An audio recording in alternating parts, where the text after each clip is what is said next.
गौतम बुद्ध, जिन्हें सिद्धार्थ गौतम के नाम से भी जाना जाता है, एक आध्यात्मिक नेता और बौद्ध धर्म के संस्थापक थे, जिनके जीवन और शिक्षाओं ने दुनिया भर में लाखों लोगों की मान्यताओं और प्रथाओं को आकार देते हुए दुनिया पर गहरा प्रभाव डाला है।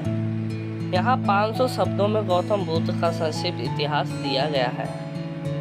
सिद्धार्थ गौतम का जन्म लगभग 563 ईसा पूर्व वर्तमान नेपाल के एक छोटे से शहर लुम्बिनी में हुआ था।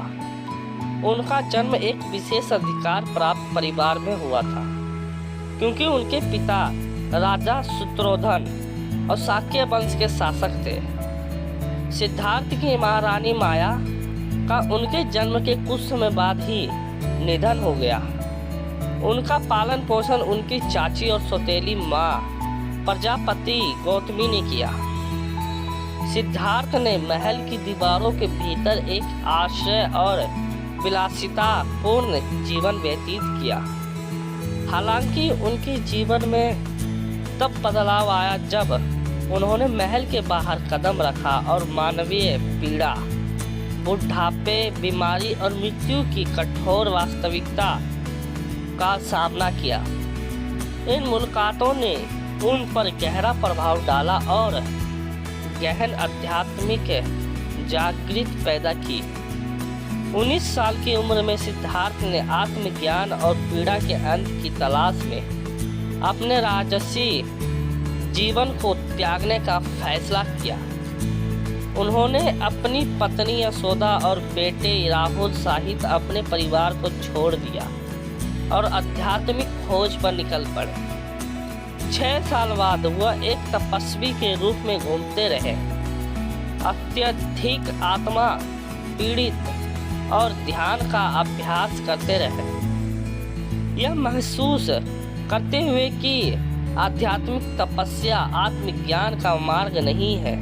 सिद्धार्थ ने मध्यम मार्ग अपनाया, जीवन के प्रति एक संतुलित दृष्टिकोण। उन्होंने भारत के बोध गया में बोधि वृक्ष के नीचे ध्यान लगाया और मई में पूर्णिमा की रात को 35 वर्ष की आयु में उन्होंने ज्ञान प्राप्त हुआ और वे बुद्ध बन गए, जिनका अर्थ है आगृत व्यक्ति।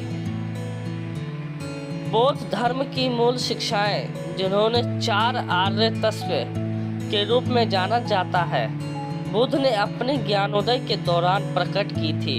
ये सत्य दुख की प्रकृति उनके कारण उसकी समाप्ति की संभावना और दुख से मुक्ति के मार्ग को रेखांकित करते हैं।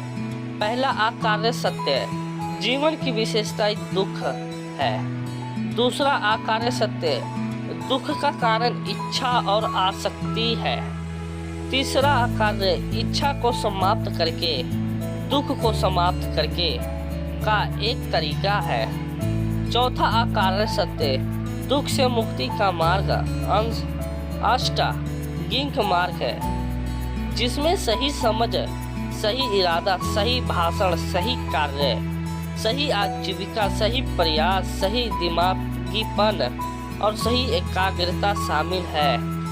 बुद्ध ने अपना शेष जीवन इस सिद्धांतों को सीखने और भिक्षुओं और भिक्षुणियों के एक मठवासी समुदाय की स्थापना करने में बिताया, जिसे संघ के नाम से जाना जाता है। उनकी शिक्षाएं पूरे भारत में फैल गई और अंततः एशिया के कई हिस्सों तक पहुंची, जो दुनिया के प्रमुख धर्मों में से एक बन गई। गौतम बुद्ध की दयालु और समावेशी शिक्षाओं ने आंतरिक परिवर्तन, जागरूकता और नैतिक आचरण के महत्व पर जोर दिया। उन्होंने अपने समय की कठोर सामाजिक पदानुक्रमों को चुनौती देते हुए जाति पर सामाजिक स्थिति की परवाह किए बिना जीवन के सभी क्षेत्रों के लोगों का अपने साथ स्वागत किया। 80 वर्ष की आयु में गौतम बुद्ध का परिनिर्वाण, जन्म और मृत्यु के चक्र से अंतिम मुक्ति की अवस्था में प्रवेश करते हुए भारत के कुशीनगर में निधन हो गया। उनकी मृत्यु से उनके भौतिक अस्तित्व का अंत तो हुआ, लेकिन उनके प्रवाह का अंत नहीं। बुद्ध धर्म सफलता फूलता और धैर्यवाद और महान बौद्ध धर्म सहित विभिन्न विद्यालयों और परंपराओं में विकसित हुआ। निष्कर्ष: गौतम बुद्ध का जीवन और शिक्षाएं आध्यात्मिक जागृति और पीड़ा से मुक्ति चाहने वाले अनागिनत व्यक्ति को प्रेरित करती रहती है। अस्तित्व की प्राकृतिक और आत्मज्ञान के मार्ग पर उनकी गहन अंतर्दृष्टि ने दुनिया पर एक अमिट छाप छोड़ी, जिससे वह मानव इतिहास में सबसे प्रतिष्ठित और प्रभावशाली शक्तियों में से एक बन गए। आपको यह कहानी अच्छी लगी हो तो कमेंट में करिएगा और लाइक सब्सक्राइब जरूर कर दीजिएगा।